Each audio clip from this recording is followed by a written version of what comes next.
Welcome to the Open to Hope Show. I'm your host, Dr. Gloria Horsley, with my daughter and co-host, Dr. Heidi Horsley. This show is brought to you by the Compassionate Friends and the Open to Hope Foundation. And we've got some great guests on today, don't we, Heidi? We do, Mom. Yeah. And we're going to be talking to you about how to remember them, because we know that you really want to remember those family members that you've lost. And we've got some great ideas and some very unique ideas on how to remember them. We do, Mom. And we're going to talk to two people that are experts on this, Dr. Mary Jane Gandour and Allison Gilbert. And Mary Jane is the author of Heartwork, about her family coming together after her daughter Aimee's death. And we've had her daughter on, Molly. We have. Who actually produced a film called The Peanut Gallery. And that's one of the things we love, is here Mom has done a book really kind of honoring sibling loss and talking about her daughter that died, Molly's sister. And it's going to be great. Absolutely. And Molly, I've known Molly for several years, and she was 10 years old when her 14-year-old sister Aimee died. And as you said, she created the Peanut Gallery, which is a documentary, and she came to my class at Columbia University and talked to my grad students about it. And I really love it, and we'll talk more with Mary Jane about it. But you know, Molly went into her home and just filmed her family grieving. Yeah. And you do feel like a fly on the wall. It is a great documentary. And we're going to be showing a little clip for that. And then we've got a fabulous second guest. We do. Allison Gilbert, and she is an award-winning journalist. She is the author of Past and Present, Keeping Memories of Loved Ones Alive, and the critically acclaimed books Parentless Parents and Always Too Soon. Yeah, she's got some wonderful ideas and really unique. I love one that she's got in doing memory bashes. You're going to love that. She does, and she also has a very, very great website, which everyone out there that's had a loss should go to. She talks a lot about the positive ways of keeping people's memories alive after they've died. Great. Well, Mary Jane, and welcome to you too, Allison and Mary Jane. It's so great having you on. Thank you so much. So grateful to be here. I'm excited about this because I always try to think of different ways we can remember family members who've died. So why don't we start with you, Mary Jane, and tell us about your daughter. Oh, well, my daughter Aimee died of leukemia at the age of 14 after having been diagnosed at age 6. My daughter Molly was just 2 when her sister was diagnosed, and grew up really kind of habituating to illness in the family, and I think not particularly finding that any impediment to her relationship with her sister. Aimee was a very creative, intelligent, hardworking kid who had lots of friends and just enjoyed so much about life. Now, she was ill for like 9 years, right? A little over 8 years. But went into remissions and did all this great. So she was an amazing kid in your book. Talks a lot about that, your journaling and diary, and it's very interesting talking about that. She was quite a presence. But 9 years is a long time to have a sister who is up and down in illness, isn't it? Well, particularly when you really don't have memories of when your sister was healthy. We had 2 years when Aimee was healthy, but it was the first 2 years of Molly's life. So she really never knew her sister in ways that she can remember before she became ill. And part of what happened in terms of creating memories and preserving memories was that Molly came home in her mid-20s and said, "We have a lot of work to do. Wow. We really have a lot of work to do." As a family, she felt you had a lot of work to do. As a family. Okay. And it had to do with her sibling grief, which I think had a whole developpable component to it. She was ready. She was ready, and she asked us. I know you said something in your book about, you're a therapist, and were when your daughter became ill. You talked about, what age was it, 23 or something, when people start to investigate? Yeah. Well, people would say to me, "How's Molly?" After Aimee died. And Molly did so much that was appropriate for a 10-year-old grieving child. And I would say something like, "Well, she seems fine, but probably she'll need a lot of therapy, like maybe when she's 23, and I would just like pull that out of my head. It seemed reasonable. And so then she approaches you. Right, you know, in her mid-20s. She comes home and says, we have a lot of work to do. Right on schedule. Yeah. What did you think about this book? The book's incredible because you kept all those years of journals. You were quite the journaler. What did your husband talk to you? He calls the book something, they're locked away. Family treasures. Family treasures. Yeah. I did. I journaled. I had journals on both of my daughters from birth until Aimee died, and then from birth of Molly until she went to college. And I remember Jack and I took a Lamaze class before Aimee was born, and our instructor was insistent that we each write up our birth experience. And so we did, and then I just kind of kept going, and it was something I enjoyed. It was something to wind down with at the end of the day. So I had these journals. So part of what happened was that we started looking at so much that was in our house that was Aimee's. That was part of Molly's work, and finding old artwork and writing memories down. And then I started thinking, well, there's more around here. And I had these journals on the bottom bookshelf, and they weren't even sorted by daughter, and then I started reading them, and that brought so much back to me. I remembered a lot of it, but I had written down some of what my daughters said. And so Molly had done all this filming while we were working. We were not like making a movie. Because Molly's a documentary filmmaker. Right, right. Yeah. Yes. Yeah. And I felt the whole time like the camera was Aimee with her, like the two of them. Like I think the camera made her feel very safe, and it was like her sister. And that footage, like 100 and some hours of footage, just sat for like 2 years. And I was so kind of rattled by everything that happened. I wanted to look at myself much more deeply, and I wanted Molly to help me with that. And so then I started writing. So Molly made a film, I wrote, and one of my friends put it nicely. She said, the film was yours and Jack's gift to Molly, because we unhesitatingly said, sure. And I give you credit for that. Wow. Because I watched that film and thought, wow, these parents were amazing to say fine, because it was like I was a fly on the wall. You guys are eating breakfast and your husband is trying to read the paper in peace, and you know, and you guys are talking about very intense and difficult topics. That's true. Very openly, and a lot of parents would say, no, I'm not going to do that. Well, we didn't even know what it would involve. Yeah. But those cameras were around when we had meals, and we had these interviews with each other, and they went to therapy with us. And after a while, we were just a little while ago miking up. Well, it just, we were miking up like every day, and it just became, we weren't thinking even about the cameras. Right. We weren't. You could tell.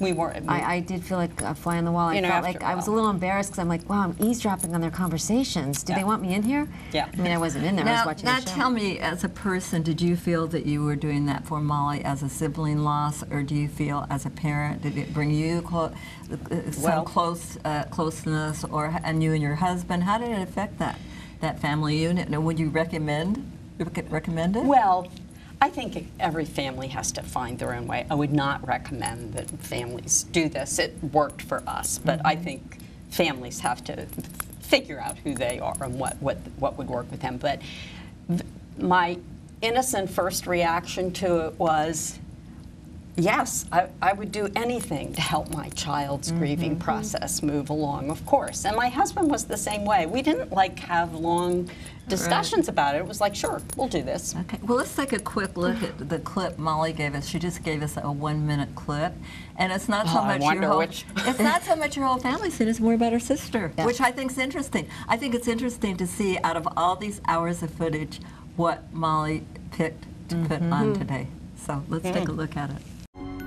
Chemotherapy is a slash and burn tactic. The hope is that only the good stuff grows back. When I visited Aimee at the hospital, she'd often be napping. I was convinced that I was so closely connected to her that I could sense her opioid dreams.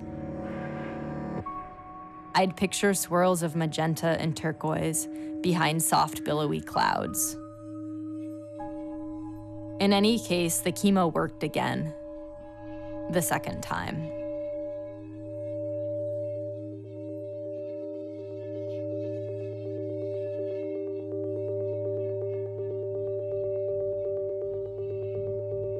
Bubble Chloe! Bubble Chloe!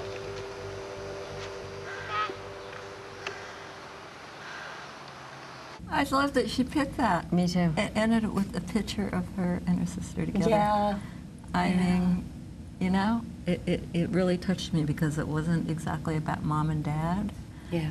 It was about the sibling bond. her and the sibling bond. The sibling bond and her whole emotional experience of going through that and wanting to reconnect with her sister. What an interesting way for a family to do this. And Allison, let's move on a little bit to you, and then we'll come back and talk about it together as a whole group.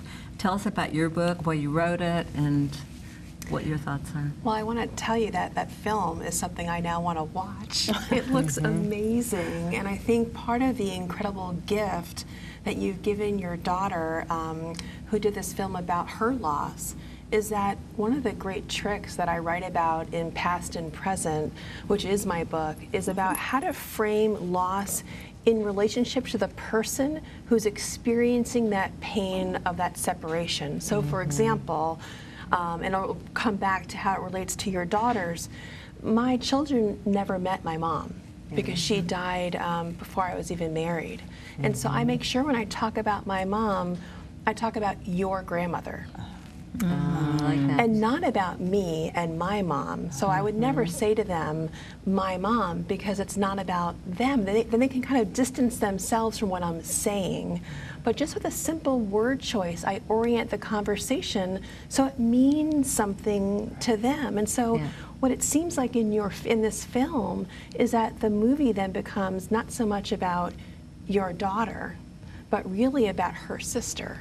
And not all or nothing, but that bond is so important to explore and appreciate and hold on to that it becomes such a wonderful tether that's really healing, I think. I love that idea. Because I'm thinking about my own brother. And you know, my children didn't know him.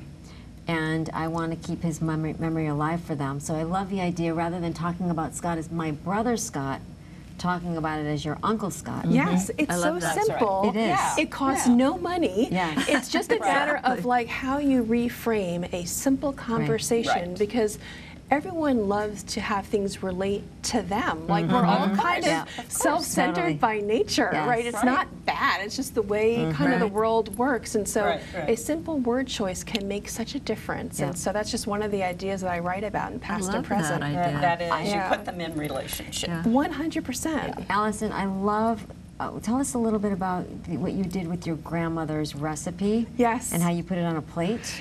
Well, Past and Present is really a book, a compilation of 85 practical ideas for remembering and celebrating your loved one. Wow. The idea that you're talking about is one of the ideas, and handwriting and recipes are so evocative of the person who died.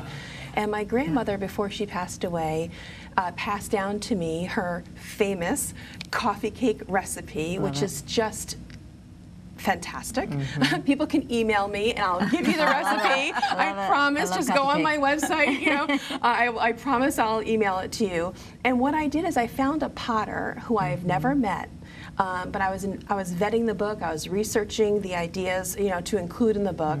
And what she does in her studio in Wisconsin is that I scanned the image of this recipe to this potter, and then she transfers that exact recipe onto this plate. Wow. It's an exact replica, but what it does is that, of course, a handwritten recipe on paper can stain, it could rip, it could be lost, and of course a piece of pottery can break. I totally get it, but what it does, it cracks open a window that I wouldn't have otherwise to talk about my grandmother when I serve her coffee cake.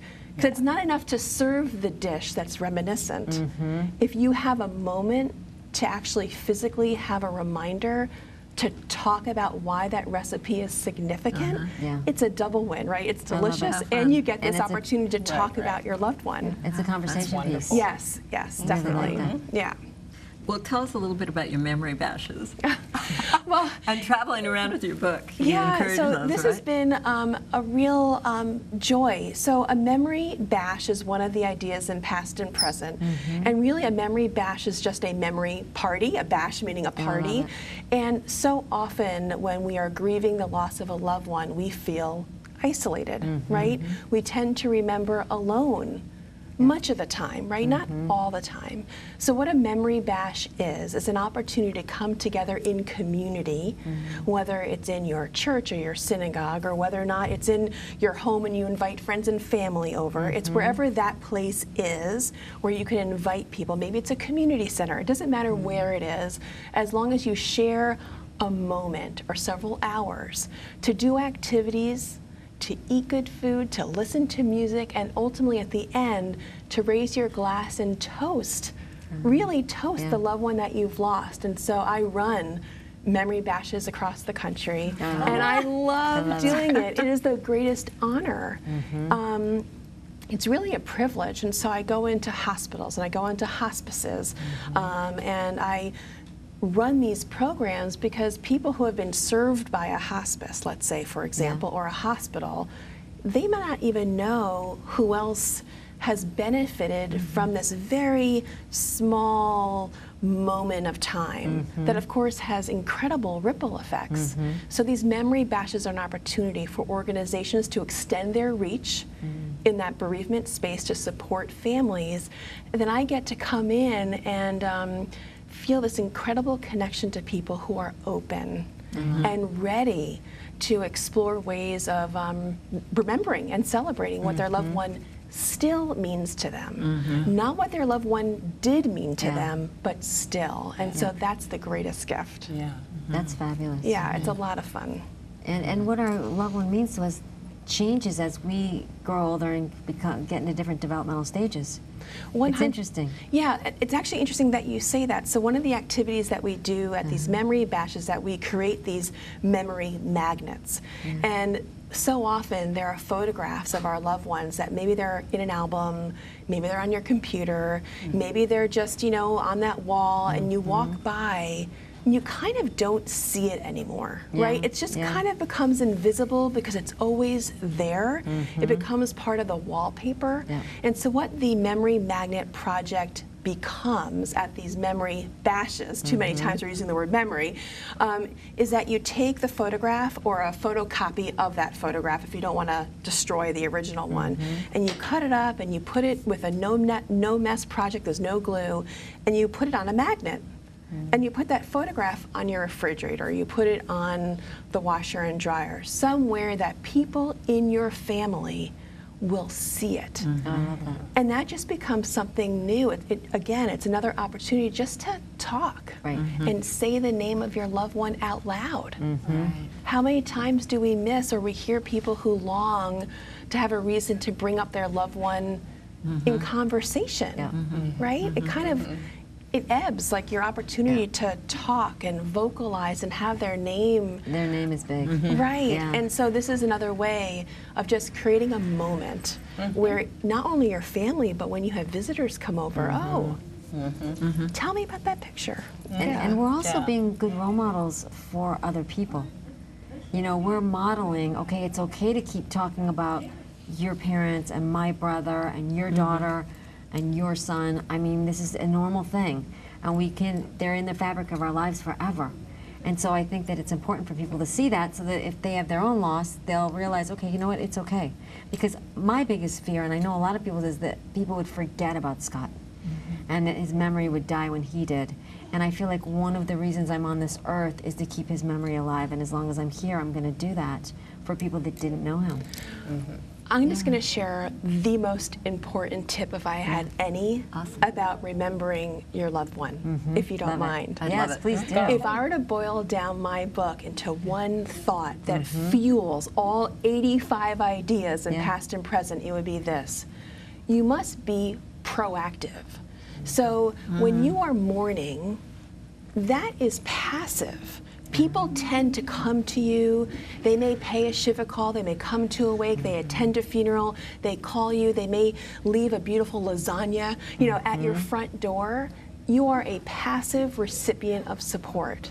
The trick that happens to remember and to benefit and heal from celebrating what that person still means to you is to own that it's your job to take the step to actually do things to keep their memory alive, because it will not happen if you are passive. And so it's moving from passive mourning to active remembering, and that is the greatest gift to pass along at this moment on this show, which is it's up to you to have that agency, that it's important enough to you to do something. And that's why with past and present, there are 85 ideas to do that something. Like, what do you do? Well, I don't know. Well, here are some ideas, I love it. Do you have some contemporary computer ideas? Yes, 100%. I'm so glad you brought that up. So here's one tech idea that I totally love. So we all live on our phones, right? A lot of us have our smartphones with us all the time. So sometimes people make date reminders on their phone for the dentist, for the doctor, for your child's soccer game or whatever it is. If you make a date appointment on your calendar for your loved one's birthday or the anniversary of their death, and then you share that appointment reminder with people who are in your most inner circle, then they will get pinged on that day that is so important to you that you wait for people to acknowledge, oh, this is their birthday. You sit and wait. I love that proactive idea. You know what? It's amazing. A lot of people become resentful that people don't remember the anniversary of their loved one's death, but they don't forget. So if you want to create your circle and create your support, again, being proactive, let your inner circle know you're going to send them a calendar reminder. And you would appreciate a text. Yes, this is good. Just a text. Hey, I know today's hard. Thinking of you. I love it because we do have to teach people how to be good grief support. Yes. And that is what this is doing. It doesn't come naturally, right? And so that's another piece of the proactivity piece is feeling comfortable even asking for what you might need. I like that. I was thinking of kids who've lost friends at school too, because that can go by the wayside after a year or two, but with they could connect it up with the internet so it would ping the group that was important, so they wouldn't have to keep thinking about it. Once you did it, when you're in that deep grief, then it goes out like a ripple, doesn't it? 100%. And we're on a social media tech moment, but I would also say my mother's name was Lynn. And so to use a hashtag and do hashtag remembering Lynn, where around the virtual water cooler, friends and family can then upload pictures to, let's say, Instagram or Twitter, and then on that feed, on that special day, you can then learn other people's stories and what they're thinking about that day. Because the hashtag, of course, buckets that under one category, right? So what I think is a great idea, hashtag remembering Lynn, in my case for my mom, and then I could see what my mother's friends are thinking about that day, and I might hear stories. And their pictures, which I may not know about otherwise. That's true. How wonderful. I know, well, I want to make sure before we end the show that we get really clear for our audience where we can get this information. Where can we see the Peanut Gallery? Where can we get your book?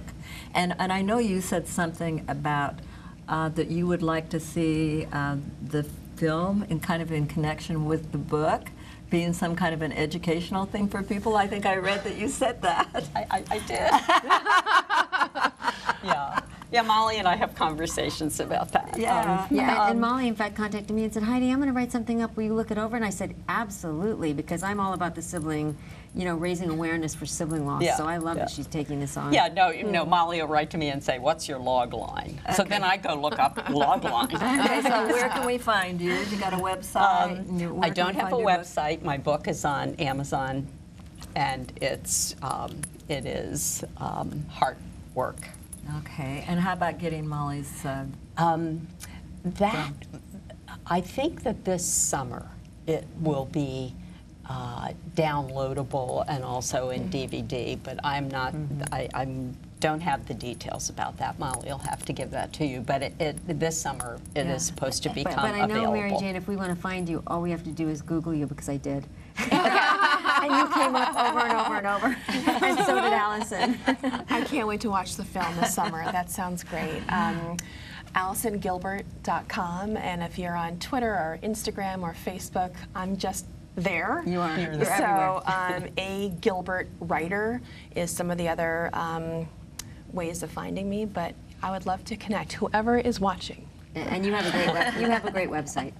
Well, thank you. That's really nice. I do have a blog. I feel like the blog, you mentioned it before, does have a lot of helpful resources. So just do Allison Gilbert. How do we find your blog? Yeah, just AllisonGilbert.com. You'll see the blog there. There's ideas for remembering loved ones, and I also have a lot of Q&As with a lot of very famous writers and other people about their grief and resilience journeys, and so Soledad O'Brien and Ariana Huffington, and just some really amazing people who really are very upfront and very raw about their grief experience, but ultimately, and I think really importantly, what that pivot was to getting stronger.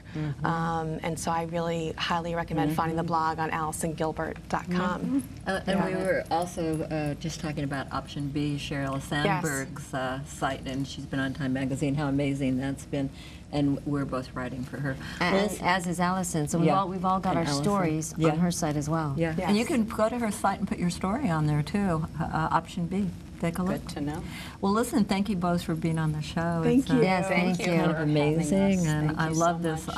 all these ideas about remembering, and the creativity is great, isn't Absolutely, and how empowering it is, because we don't want to be victims after loss, and the first way you heal is to turn your grief outward into service and, you know, into remembering, and that's certainly what we've learned to do today. Yeah, we certainly have. 100%. What a bunch of great tips, and keep up the good work, ladies. Thank you. Thank you so much. Bringing a lot of so wonderful much. healing into the world. Yeah.